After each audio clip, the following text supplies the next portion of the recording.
Okay, Dave here with Saddleback Leather, and I want to show you the Mountainback Collection, which is a leather bag wrapped in waxed canvas, which is the best. This canvas is the best in the world.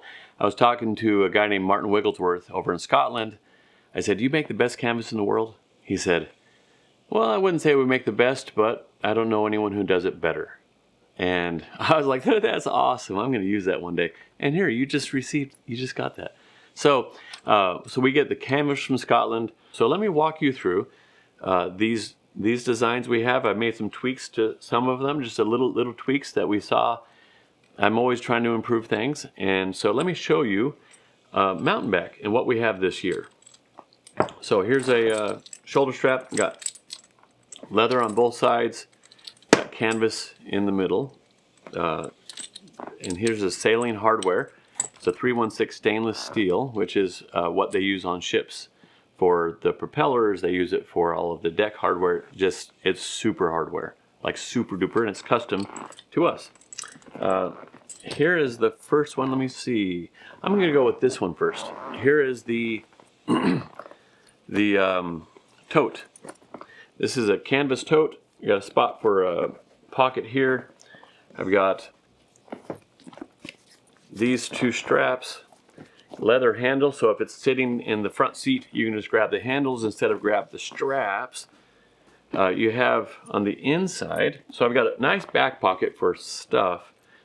If you're like my wife, she has a lot of stuff in her bags. The bottom of this, it's a leather bag in here, all tumbled and soft. Got a simple pocket in here. And then, but here's the cool part. Down at the bottom, got this handle. So if your salsa bottle opens, you can take it out and wash it out, or you can shake it out. So this is what's on the inside. You have a little key clip, real simple key clip, and then you can stuff it back down. Now here's the cool thing, because this overlaps, it's like a hidden flap in the bottom, okay? So you can put stuff between the leather and the canvas. So someone might be going through your bag and they look down in there and they go, "Nope, nothing in there. That's an interesting handle, but nothing in there." And down underneath it is all your good stuff. So it's a way of keeping things separate, cash or passport, that sort of thing. But see how this has character to it. See these lines? And it ages nicely. So this is the tote. Here we go. It's super cool. Then we have the Indiana Satchel. So if I say the Indiana Jones Satchel, I get sued. So, and it's different from his. So I call it the Indiana Satchel because I like the state of Indiana. And here, though I've only been one time, but it was a good experience. I applied for a job one time there in Indianapolis. But they said no. So I started Saddleback instead. So here we go. Got a back pocket here. I've got the front. Now this is a one-handed opening. Check this out. Just walking along, you just pop that open. I got this idea from a grenade bag. It's a one-handed opening. I got it from a grenade pouch from World War II from an Army surplus place. You pull this, grab your grenade out of a small pouch on your belt, and then put it back. And I thought, oh, that's really cool.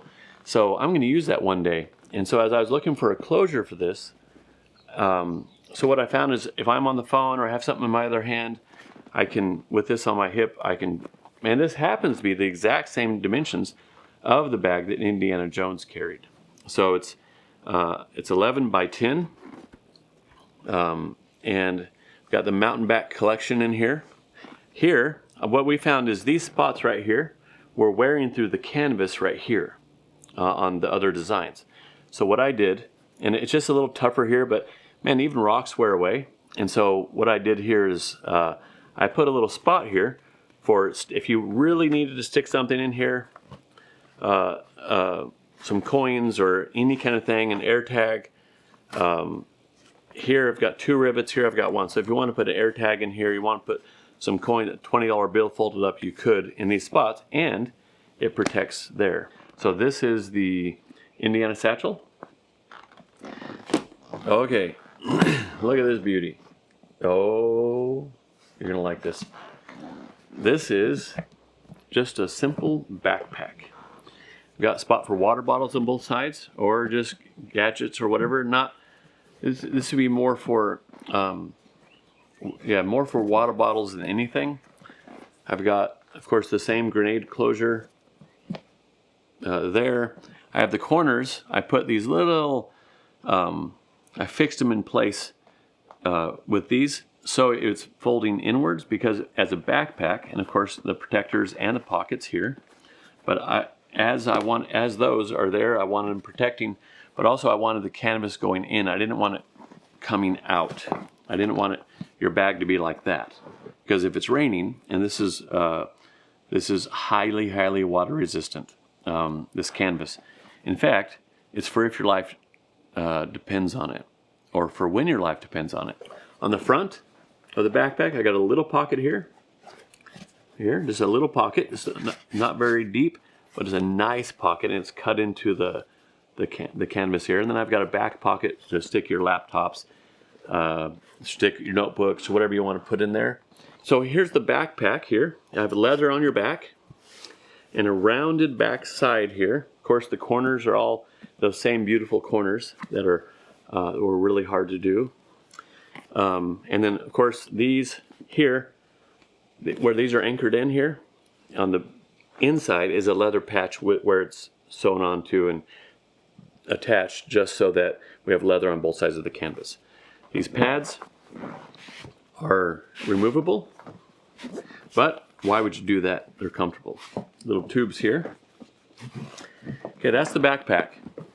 Here we go. Here's the last thing we're going to be having this year.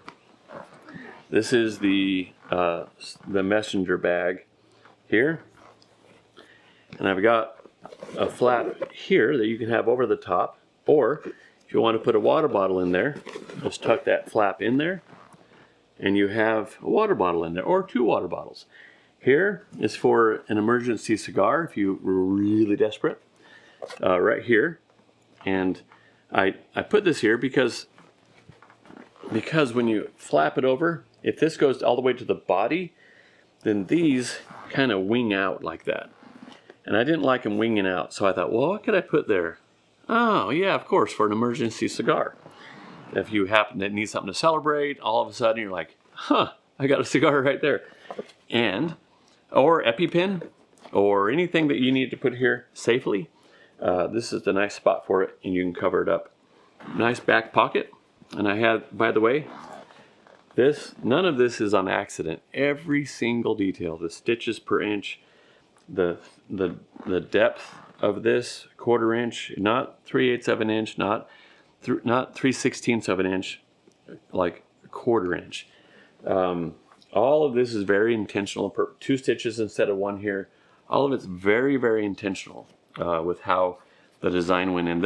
It took so long to design this. Of course, inside I got a back pocket here, and then I've got this the bottom here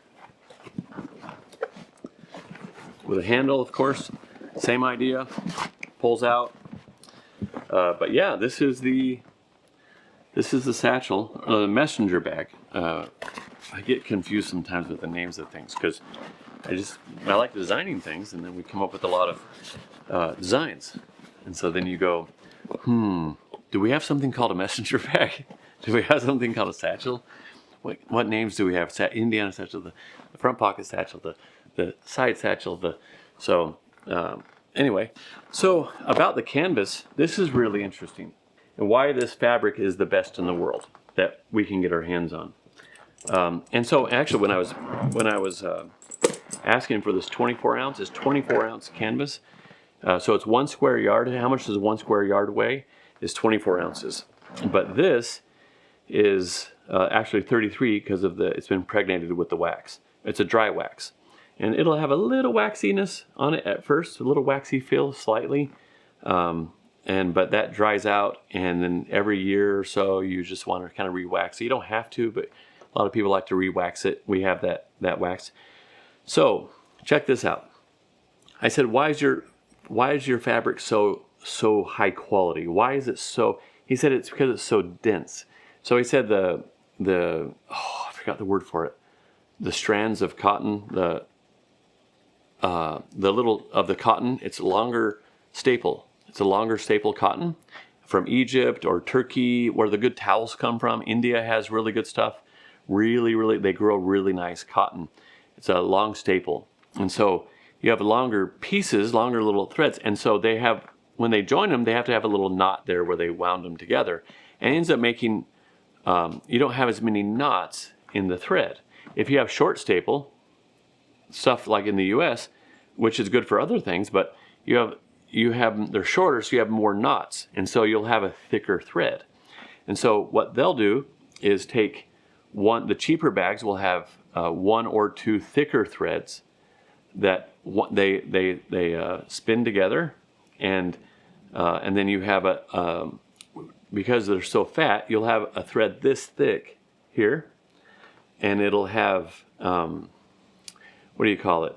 The thread will have only 2 or 3 strands. This has 5 strands of really thin, all wound together for the same thickness because it's a higher quality staple or cotton. So let me show you real quick. Look at that, 5 yarns spun into one thin thread. That makes it super strong. They call it thorn-proof, is what they call it. Makes it super strong, so there's less air in there. Less air means less water. So their canvas is super dense. Check that out. It's super dense, and it is therefore super strong. And this is the difference. One of the differences between this and having maybe 1 or 2 yarns spun into one thread. So anyway, this is the fabric. The way the fabric came about was in the North Seas, off the coast of Scotland. That's where Hallie Stevenson's is in Dundee, Scotland. And super nice guy. Martin Wigglesworth is the guy, one of the owners. And they would have the sails made, and then when the sails would tear, they would take that and they would soak it. Well, this is what he told me, and his whole family's been doing this since forever, since the turn of the 20th century, 1900s. And he would the sail would finally tear. They would take it, they would cut it, and they would put linseed oil on it, and then they would put it over as their like trench coat or over their bodies to keep all the rain off. And so he said became very popular with the sailors, the linseed oil that they would put in it. So they thought, hey, we don't want to test it here, but let's test it in New Zealand. So another rainy, wet sailing climate. So they started selling the fabric over there to see what would happen, like a waxed, oily fabric. And it went crazy. And they said they did really well in New Zealand. This is the whole entire industry. So they launched it in the UK, based off of the sailors in the North Sea who used canvas with linseed oil and then waxes to keep themselves dry. And so it's a historical fabric. It's fantastic, and some of the best in the world. And I think you're really going to love these bags.